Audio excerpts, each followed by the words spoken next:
Сайн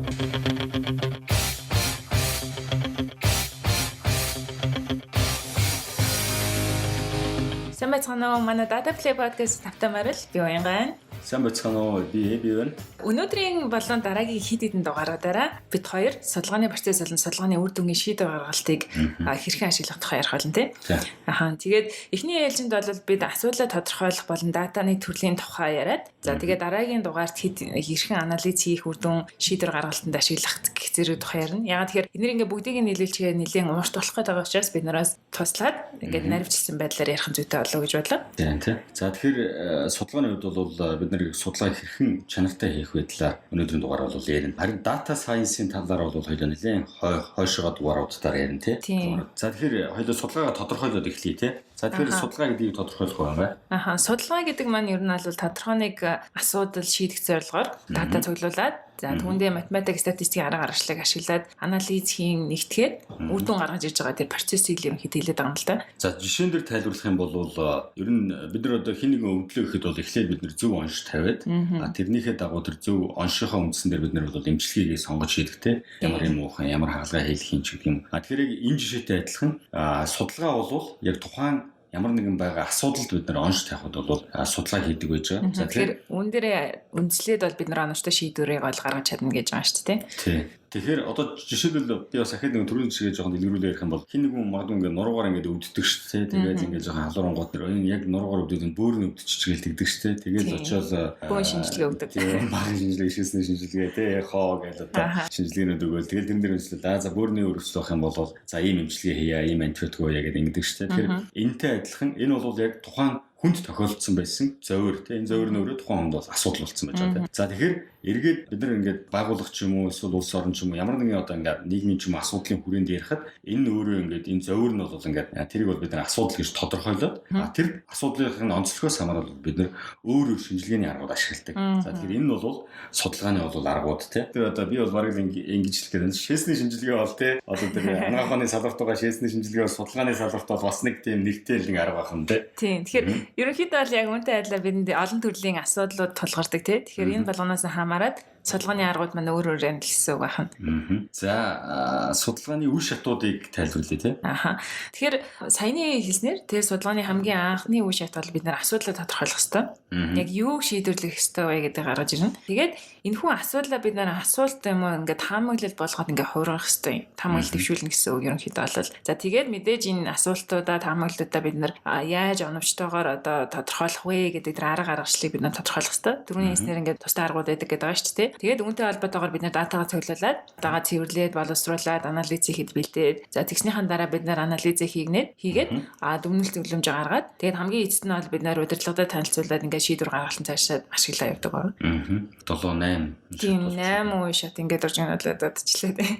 За тэгэхээр хамгийн чухал алхам бол асуудлаа зөв тодорхойлох тий. Тэгэхээр энэ асуудлаа зөв тодорхойлсноор бол судалгааны дараагийн үе шатууд их оновчтой тодорхойлогддог. Тэгэхээр асуудлаа бид нэр яг яаж тодорхойлж болох вэ?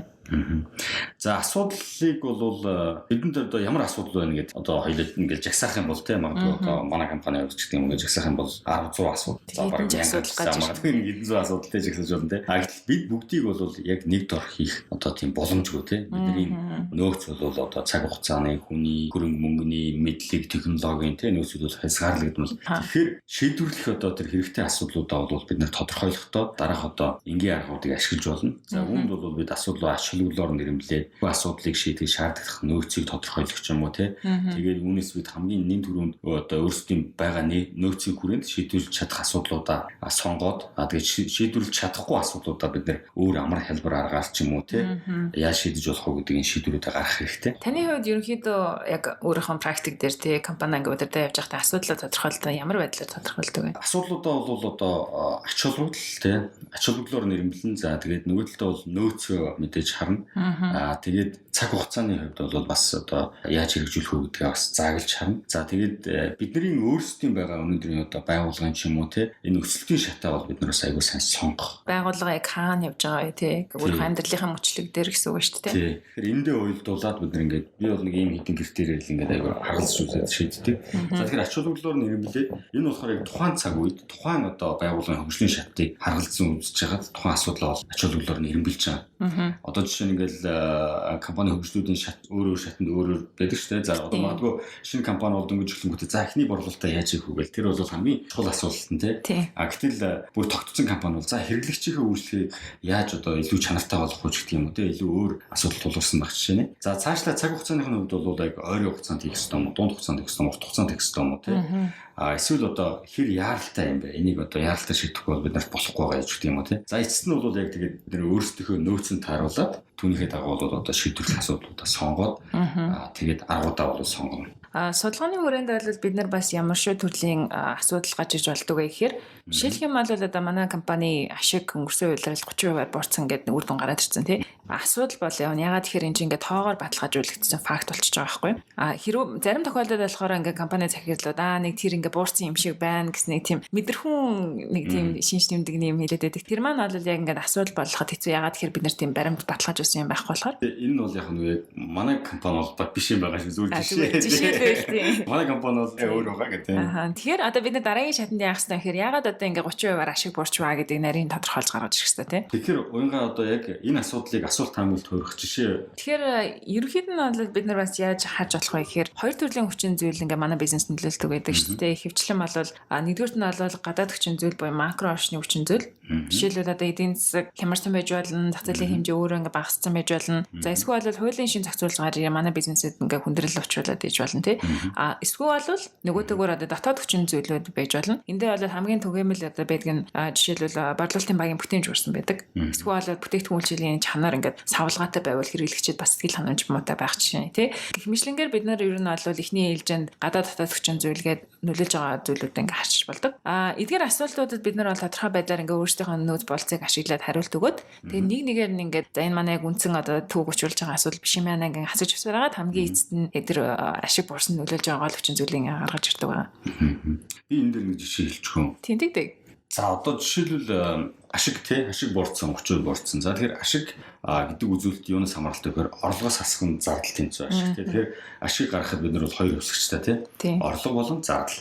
Тэгэхээр одоо жишээ нь энэ хоёр дээр анализ хийх ёстой гэж би бодож байна л. Яг зүгээр энэ нэг миний кейс дээр шүү дээ. Таны өөрөө ч ашигладаг тий. Ийм загвараар хардаг тий. Тэгэхээр энэ хоёр үзүүлэлтээ ингээд холбох юм бол ашиг буурсан гэдэг асуудалтай холбоход дөрвөн сонголт байж болохоор байгаа байхгүй. Нэг нь болохоор орлого нь хэвэндээ явахад зардал нь өссөн байж болно тий.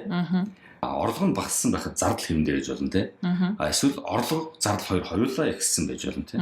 Эсвэл орлого зардал хоёулаа буурсан байж болно тий. Тэгэхээр орлого зардал хоёрт хуваагаад орлого зардлаа задлж анализ хийх гэсэн үг. Хэрвээ зардал ихссэн бол одоо яагаад зардал ихссэн бэ гэдэг асуулт гарч ирнэ тий. Хэрвээ орлого уурсан бол яагаад орлого уурсан бэ? Бид төлөвлөгөө нь гаргахтаа алдчихсан юм уу?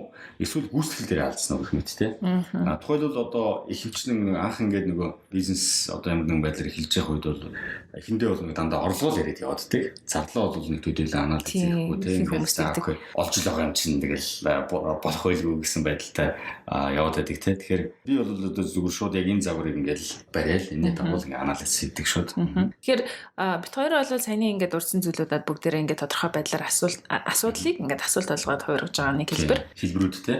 Дээрээс одоо жишээ нь орлого зардал гэж задлахаараа орлого дотор ахаал нэг макро орчин микро орчин гэдэг гадаад орчин дотоод орчин гэж нэрвэрлэл явна гэсэн. Энэ бас хийгээл ингээ явна гэсэн үг тий. Тэгэхээр эдгээр асуултуудыг бол бид нэр тодорхой байдлаар хариулт авахын тулд дата мэдээж хэрэгтэй. Яг тэгэхээр бид нэр анализ хийх шаардлагатай. Ер нь бол бид нэр өмнө бас дурдсан энэ дугаараараа яах юм гэхээр судалгаатай холбоотой юмнууд ярьж байгаа учраас одоо энэ дата маань судалгаатай холбоотой хэрэглээ датаны тухайр нь дата сайенсыг бол бид нэр дараагийн дугааруудаар ер нь бол дэлгэрэнгүй ярих байгаа. Эхний байдлаар бид нэр датаг яг ямар байдлаар ангилж болох вэ гэхээр одоо миний эзэмшилд байгаа эсвэл миний эзэмшилд байхгүй байгаа гэж ангилж болно тий. Миний эзэмшилд байгаа гэдэг нь би жишээлх юм бол шууд ингээд очиод одоо өөрийнхөө дата базаас ч юм уу тий эсвэл судалгааныхаа багаас ч юм уу ингээд гаргуулад авчих боломжтой борлуулалтын мэдээлэлж болно. За өнгөрсөн хугацаанд хийгдэж байгаа ямар нэгэн судалгаануудын дүгнэлт тайлан байж болно, харилцагчийн гомдол хүсэлт байж болно тий. Гэх мэтлэн зүйлүүд нь бол одоо би яг шууд ингээд аваад ашиглах миний эзэмшилд байгаа зүйлүүд. Хэрв одоо зарим нэг мэдээллүүдэд надад байхгүй бол би тэр мэдээллүүд маань миний одоо эзэмшилд байхгүй учраас бид нэр одоо цуглуулах шаардлагатай болж эхэлнэ тий. Энэ тохиолдолд бол бид нар дахиад бас хоёр аргаар цуглуулж болно. Нэгдүгээрт нь бол хоёр дахь мэдээллийг цуглуулдаг.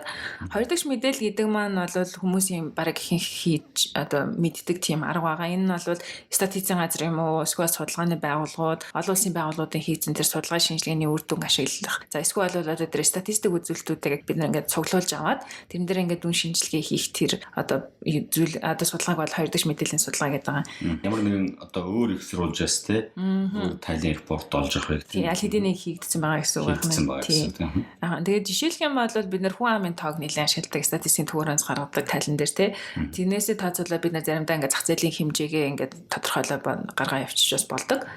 Тэгээд хэрв одоо ингээд энэ хоёр дахь мэдээллийг ингээд бид нар ингээд цуглуулад авсан чинь тодорхой байдлаар биднэрт ингээд хүссэн үр дүн одоо хариултыг өгч чадахгүй байгаа тохиолдолд бид нар дараагийн одоо анх дахь мэдээллийн судалгаа хийдэг байна. Гэхдээ энэ нөгөө хоёр дахь мэдээлэл цуглуулах нь бол харьцангуй бага зардалтай байдаг тий.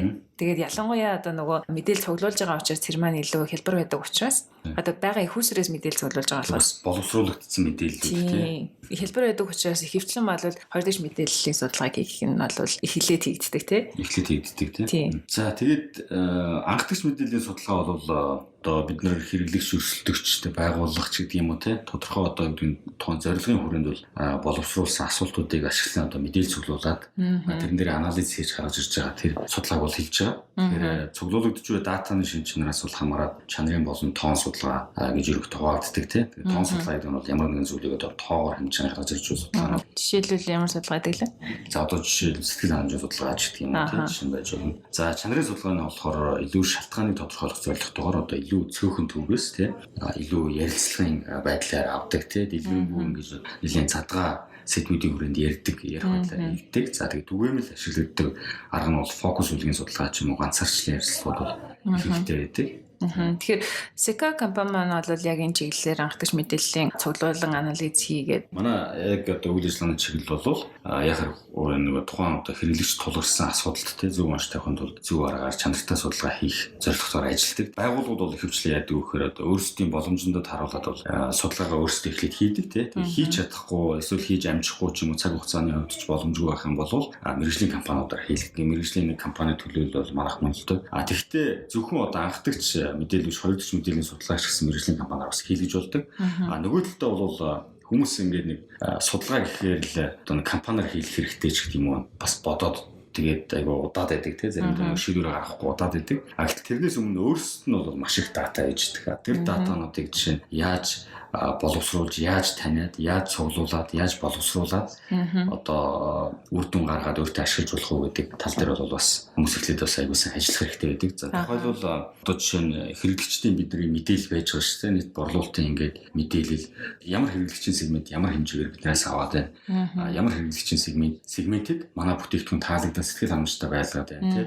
Ямар сегментийг болохоор сэтгэл хангамжтай байлгаж чадахгүй юм гэдэг юм. Энээс жишээ нь ялгаад яг өөрсдийнхөө одоо жишээ нь хэрэглэгчийн персонаа гаргаж ирээд тийм сегментийг зөв тодорхойлох байдаг юм уу тийм. Тухайлбал энэ бол яг өөрсдөд нь байгаа даа шүү дээ. Өөрсдөө байгаа датагаа л ингээл анализ хийгээл тэрэн дээр ингээ сайн ажиллана л гэсэн үг. Гэхдээ энэ дээр бол мэдээж одоо мэргэжлийн судалгааны одоо арга зүй туршлага бол хэрэгтэй. Тэгээд үнэхээр одоо амжихааргүй байвал тийм болохгүй байвал яг мэргэжлийн компанид хандах хэрэгтэй. Одоо жишээ нь би бол ингээд жишээлхэд анх болохоор ингээд нөгөө за судалгаан дээр тулгуурсан шийдвэр гаргах хэрэгтэй гэл тэгэл судалгаа ингээд хийх гэл үнэн саналаа одоо айгүй өндөр үнэн саналтай шүү дээ. Тэнгүүт нь өөрсдөө ингээд нэг их хийн л дээ нэг асуум зохиох бол юм. Тэнгүүт тэрэндээ эргэлзэн би яг зөв асуумж зохиосон уу миний төв зөв үү гэх тэгэл нэг юм эргэлзээд ингээд нэг юм өөртөө ихтгэлгүй те нэг юм байдал яг нэг анхны нэг компанид үүсгэн байгуулж байгаа үедээ боломж олцсон муу байгаа шүү дээ. Тэгэл тэр үед чинь ажил судалгаатай ажиллаж байгаа тэгэл болохоор чадахгүй хүлээгээл энэ төр авих цаг хугацаа алдчихсан. Тийм тэгэхээр ерөнхийдөө бол бид нар датан дээр болол өөрсөндөө байгаа датан дээр залхуурлаггүй сайн тоглож сурах хэрэгтэй байгаа. Энэ мэн бол манай подкастын бас нэг өрөө байгаа тий. Let's play with data. Боёо одоо датаг илүү сайн ашиглая гэсэн утгатай. Тэгээд энэхүү дугаараараа бид нар сая бол асуудлыг одоо хэрхэн шийдвэрлэх. За тэгээд судалгааны процесс. Тэгээд асуудлаа хэрхэн тодорхойлж болох юм. За тэгээд датаны төрлүүдийг бид нар ярьлаа. Дараагийн дугаарууд дээр бид нар яах вэ гэхээр бүр наривчлаад одоо нөгөө судалгаануудын бид наривчлсан аргууд байдаг гэсэн чинь шинжилгээний тэр нэрийг ингээд яриад За жишээлх юм бол бид нар хэрэглэгчийн сэтгэл хангамжийн судалгааг яг юунд ашигладیں, ямар байдлаар хийдیں, үр дүн нь яг юу гардیں тий. За зан төлөвийн судалгаан дээр яадгийн гэх мэтлэнгээр ярина. Зэрэг бол дараагийн дугаараар соёлоо бүр дэлгэрэнгүй бүр задлаад ярина тий. Тэгээд өнөөдрийн хувьд бол энэ төрөйг өндөрлөж байна. Та бүхнийг жоохон ч гэсэн шин зүйл мэдээ сонссон байх гэж найдаж байна. Тэгээд энэ дугаарыг хүлээн авч сонссонд баярлалаа. За баярлалаа. Бид энэ өрөөгөө хэлчихв. Тэгээ. Let's play With data. За баярлалаа. За баярлалаа.